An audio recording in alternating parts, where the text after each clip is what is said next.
strands. The easiest way to separate your strands of thread from 6 down to, for example, 2 is to pull them out from in between your fingers, one thread at a time.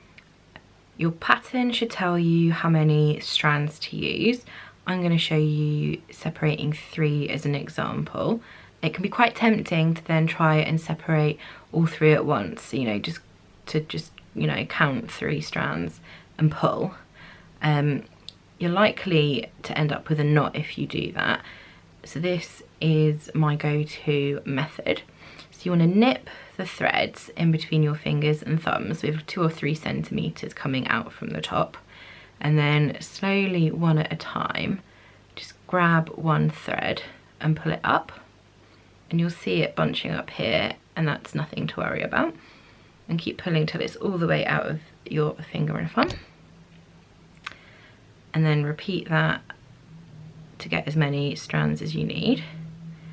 So sometimes you'll just have to manipulate them a bit first.